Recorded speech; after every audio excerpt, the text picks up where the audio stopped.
Hello everyone, ये video काफी ज्यादा इंपॉर्टेंट है। इस वीडियो में हम लोग बात करेंगे जब आपका सीसेप काउंसलिंग स्टार्ट होगा, और ये भी बताएं कब से स्टार्ट होने वाला है, चॉइस फिलिंग कब से स्टार्ट होगा, और उसमें जब स्टार्ट हो जाएगा, जब भी आपको सीट मिलेगा तो विलिंगनेस में आपको क्या सबमिट करना है। ठीक है, मतलब कि पूरा डिटेल बात करेंगे। फ्रीज, फ्लोट, स्लाइड और आपका सरेंडर और आपका विथड्रॉ, दो एक्स्ट्रा विलिंगनेस होता है जो कि वो बहुत ज्यादा कॉम्प्लिकेटेड है, उसको समझना बहुत ही आपको इंपॉर्टेंट है। ठीक है, अगर आप उसमें से कोई गलती करोगे तो डेफिनेटली आपका जो सीट या तो पहली बार मिलेगा तो वो भी जाएगा, और जो जोसा मिलेगा वो भी कैंसिल हो जाएगा। ठीक है, तो ध्यान से वीडियो को देखिएगा, डिटेल में बात करेंगे। फ्रीज, फ्लोट, स्लाइड और सरेंडर और आपका विथड्रॉ, इन पांचों का क्या मतलब है। अगर आप जोसा में ऑलरेडी पार्टिसिपेट किए होगे तो आपको फ्रीज, फ्लोट, स्लाइड का मतलब पता होगा, बट फिर भी आपको एक बार एक्सप्लेन कर देंगे ताकि आपको अच्छे से सारा क्लैरिटी मिल जाएगा। ठीक है, और जो लोग भी चैनल में सब्सक्राइब करके रखिए, सारे डाउट्स आपके कवर हो जाएंगे। ओके, कोई भी वीडियो इंपॉर्टेंट वीडियो मिस नहीं होगा।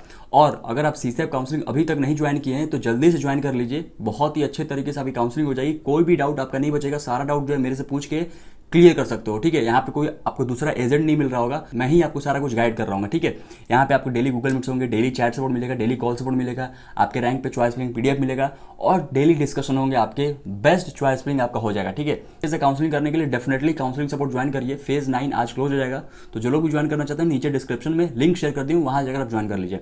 अब बात करते हैं आपका फ्रीज, फ्लोट, स्लाइड। ठीक है, फ्रीज, फ्लोट, स्लाइड में फ्रीज, फ्लोट, स्लाइड और आपका सरेंडर और आपका विथड्रॉ। तो पहली बात कि आपका जो सीसेप का रजिस्ट्रेशन स्टार्ट होने वाला है वो आपका 30 जुलाई से स्टार्ट होने वाला है, और चॉइस फिलिंग भी। ठीक है, जब स्टार्ट होगा उस टाइम बता देंगे आपको। दूसरा चीज कि फ्रीज, फ्लोट, स्लाइड का क्या मतलब है। देखो, फ्रीज का मतलब है कि जो भी आपको सीट अलॉट हुआ, चाहे पहली बार हो या फिर अपग्रेड हुआ हो, जोसा के बाद अपग्रेड हुआ राउंड 1 में, राउंड 2 में, अगर आप चाहते हो कि अब इसके बाद आपको पार्टिसिपेट नहीं करना है काउंसलिंग में और यही सीट चाहिए आपको, फ्रीज कर दीजिए, आप काउंसलिंग से बाहर हो जाएंगे। और जब आपका फिजिकल रिपोर्टिंग स्टार्ट होगा, जो भी कॉलेज आपका मिला होगा उस डेट देख लीजिएगा, आपको उसी डेट में फिजिकल रिपोर्टिंग करना है, दैट्स इट। दूसरा क्या है आपका फ्लोट। फ्लोट में क्या होता है, जैसे लेट से आपने 20 चॉइसेस फिल किए हैं। ठीक है, तो 20 चॉइसेस में लेट से मान लेते हैं 15 नंबर वाला अलॉटमेंट हुआ, तो अब नेक्स्ट राउंड में क्या होगा, उससे ऊपर वाला अलॉटमेंट होगा। ठीक है, अगर अपग्रेड होता है तो मीन्स अगर उसके रैंक, अगर आपके रैंक के आसपास आते हैं तो डेफिनेटली आपको अपग्रेड हो जाएगा।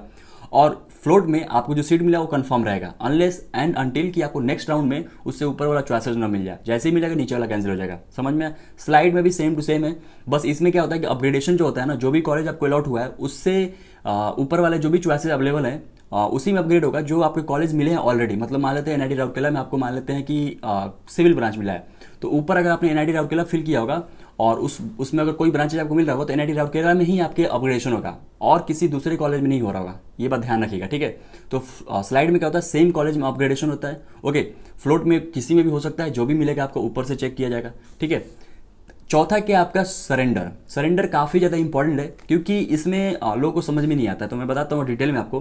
देखो, सरेंडर में क्या होता है ना कि लेट से दोनों ही केस कवर करते हैं कि पहली बार लेट से मान लेते हैं कि आपको जोसा में सीट मिला, आप उसको रिटेन करके आप चले गए सीसा में। ठीक है, राउंड 1 में या तो आपको जोसा वाला ही सीट मिला या फिर आपको अपग्रेड हो गया। ठीक है, और आप चाहते हो कि सरेंडर करना। सरेंडर का मतलब मैं बताता हूँ, सरेंडर का मतलब ये होता है, अगर मान लो सरेंडर करोगे तो सरेंडर करने से क्या होता है कि जो भी आपको सीट मिला है वो कैंसिल हो जाएगा।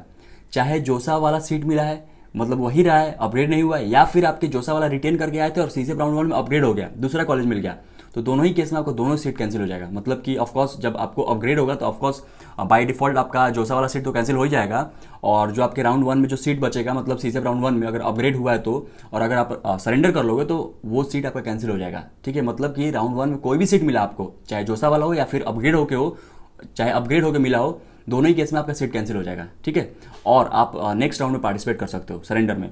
और दूसरा केस क्या है इसी में कि मान लेते हैं कि आपने जोसा में पार्टिसिपेट ही नहीं किया और सीसे में पहली बार पार्टिसिपेट कर रहे हो, पहली बार सीट मिल रहा है, तो सरेंडर करोगे तो जो सीट मिला है वो कैंसिल हो जाएगा और नेक्स्ट राउंड में पार्टिसिपेट कर सकते हो, ये बात ध्यान रखिएगा। ठीक है, दूसरा केस क्या है, विथड्रॉ। विथड्रॉ में क्या होता है कि सेम ऐसा ही है सरेंडर की तरह, कि आपको जो सीट मिला है, चाहे वो अपग्रेड होकर मिला हो, चाहे पहली बार मिला हो, चाहे जोसा के बाद आप सीसे में आए हो और अपग्रेड हुआ हो, या फिर वही सीट आपको रहा हो जोसा वाला, उन सारे ही केस में आपका जो सीट है वो कैंसिल हो जाएगा। ओके, और आप जो नेक्स्ट राउंड में पार्टिसिपेट नहीं कर पाओगे, विथड्रॉ में आप काउंसलिंग में बाहर हो जाओगे। ठीक है, तो ये चीज़ आपका फ्रीज, फ्लोट, स्लाइड, सरेंडर और आपका विथड्रॉ, पूरा चीज़ अच्छे से समझ में आ गया होगा। डिटेल मैंने बताया, कोई भी डाउट हो कमेंट करिए, और अच्छे से काउंसलिंग के लिए डेफिनेटली काउंसलिंग सपोर्ट ज्वाइन करके रखिए ताकि आपको बेहतरीन तरीके से काउंसलिंग हो। ठीक है, so thank you so much.